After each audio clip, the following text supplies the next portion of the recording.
Hello दोस्तों, आज मैं आप लोगों से जिस टॉपिक पे बात करूँगा वो टॉपिक है what is the conscious and subconscious mind and how does it work.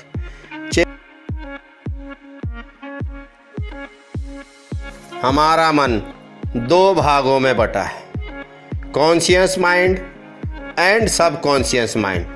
तो आइए मैं आपको बताता हूँ power of conscious mind and subconscious mind. Mind हमारी बॉडी का सबसे पावरफुल हिस्सा है और हमारे बॉडी की पावर से कहीं ज़्यादा पावर हमारे माइंड की होती है। चाहे वो बिजनेसमैन हो या कोई पॉलिटिशियन हो या अन्य कोई सक्सेसफुल व्यक्ति, अच्छा व्यक्ति या बुरा व्यक्ति। मनोवैज्ञानिकों का मानना है कि हमारे माइंड को दो पार्ट्स में बांटा गया है।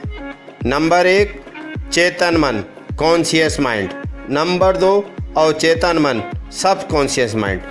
चेतन मन पूरे दिमाग का केवल 10% होता है, जिसमें इच्छा शक्ति, विल पावर, यादाश्त, मेमोरी, तर्क शक्ति, लॉजिकल पावर, गंभीर सोच, क्रिटिकल थिंकिंग आदि होते हैं। अवचेतन मन पूरे दिमाग का 90% होता है, जिसमें आदतें, हैबिट्स, मान्यताएं, बिलीफ्स, भावनाएं, इमोशंस, प्रतिक्रिया, रिएक्शंस, मजबूत यादाश्त, स्ट्रॉन्ग मेमोरी, अंत ज्ञान, इंट्यूशन आदि होते हैं। चेतन मन कॉन्शियस माइंड। चेतन मन एक्टिव माइंड होता है। हमसे जो भी बात कही जाती है या हमें बताई जाती है तो हमारा जो भी रिएक्शन होता है वो हमारे कॉन्शियस माइंड के कारण ही होता है। जब कोई काम पहली बार करते हैं तो उस काम को पूरे ध्यान से करते हैं। जैसे आप अगर कार चलाना जानते हैं तो जब आप पहली बार ड्राइविंग सीख रहे होते हैं तो काफ़ी डरे हुए होते हैं। कब गियर बदलना है, कब क्लच दबाना है और कब ब्रेक लगाना है, हमारा पूरा फोकस कार चलाने के मोमेंट पर होता है। यानी हम देख रहे हैं, महसूस कर रहे हैं, यह सब हमारा चेतन मन के उदाहरण है। अवचेतन मन सबकॉन्शियस माइंड। अवचेतन मन को समझने के लिए हम कार चलाने के एग्जाम्पल को ही आगे बढ़ाते हैं। जब हम कार चलाना अच्छी तरह से सीख चुके होते हैं तो कार चलाते समय हर मोमेंट पर ध्यान नहीं होता। जब ब्रेक लगाने होते हैं तो हम ब्रेक लगा देते हैं, उस चीज़ को नोटिस नहीं करते। यह सब एक तरह से ऑटोमेटिक होता है।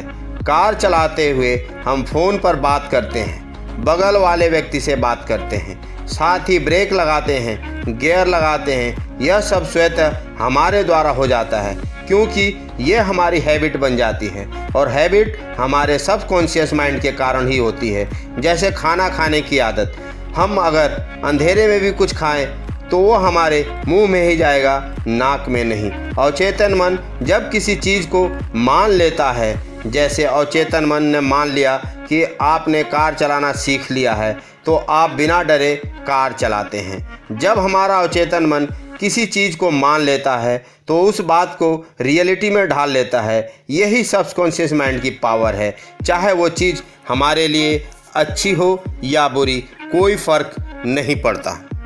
चेतन मन और अचेतन मन में संबंध, the relation between conscious subconscious mind. जब पहली बार कोई घटना या कोई बात होती है या बताई जाती है तो सबसे पहले उसका सामना कॉन्शियस माइंड से होता है और जब कॉन्शियस माइंड उस बात को स्वीकार कर लेता है, चाहे वो बात नेगेटिव हो या पॉजिटिव, सच्ची हो या झूठी, ये बात सबकॉन्शियस माइंड में चली जाती है और सबकॉन्शियस माइंड बिना किसी आर्गुमेंट के उस पर विश्वास कर लेता है।